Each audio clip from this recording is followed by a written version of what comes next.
अस्ति चढ़ डरिए डाही जय स्वान भुकाही, सत्संगी संग नाथ जय चतराम बसाही। हाथी पर बैठने के बाद कुत्तों से मत डरना।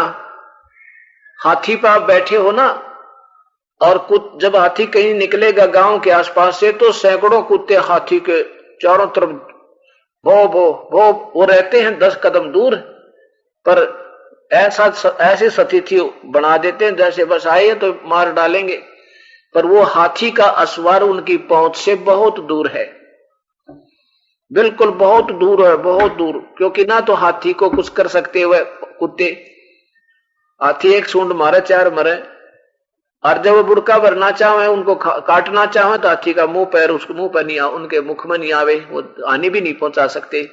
तो कहने का भाव यह है कि परमात्मा कबीर साहब की शरण में आने के बाद मानो आप हाथी पर बैठ चुके हो, और बाकी के लोग जो कह रहे हैं ना थोड़ा न्यू हो जाएगा, तुमने ये क्यों कर दिया, बता क्यों छोड़ दिया वो गुरु पुराना है, वो कितने दिन तो जाया करते थे, कहते वो कुत्ते भौंक रहे हैं, उनसे डरना नहीं। आप इतने उनकी रेंज से बाहर हो गए, उनकी पहुंच से बाहर हो चुके हो। हाँ, जो आप पर डरता हाथी पर दपड़ गया और न डर देख के, वो तो पड़ते खाएंगे, फिर वो काट डालेंगे आपको। तो तुम डरते पड़ जाओ हो नीचे, उनके देख कर चारों तरफ होकर के वो आप पे गिर गए तो वह दूसरी बात है, नहीं तो तुम्हारे नजदीक कुछ नहीं आ सकता, आपको हानि नहीं पहुंचा सकते, गारंटीड बात है। दादू जी कहते हैं, केरी नाम कबीर का विषम काल गजराजे। तुम तो देवता है, डरो। परमात्मा कहते हैं, ये जो भी उस परमात्मा की शरण में आए हैं संत, वो कहते हैं कि ये इनका जो काल 21 ब्रह्मंड का, ये भी निकटना हुआ कबीर साहब के पास। तो क्या बताते हैं दादू जी?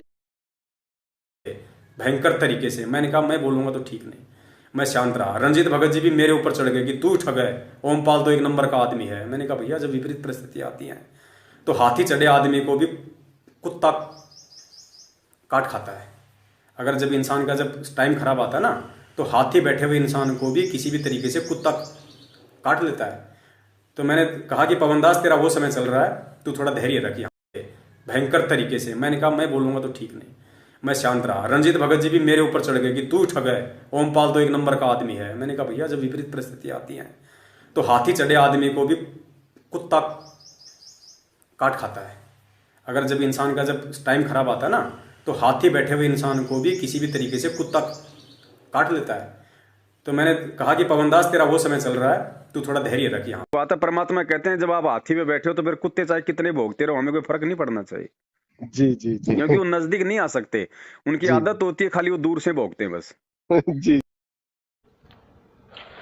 सत साहिब अमित दास जी, बड़े परमात्मा की एक वाणी है कि जिसकी जितनी बुद्धि उतना दे बताए, उसका बुरा मत मानियो वो अधिक कहाँ से लाए।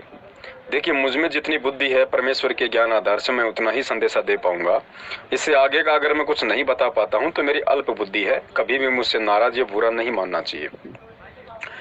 रामचंद्र जी का जैसी उनकी बुद्धि है, जैसा उनको परमेश्वर ने उनके संस्कार आधार से जितना ज्ञान समझने की बुद्धि दी है, वो उतना ही समझ पाएंगे, उतना ही बोल पाएंगे।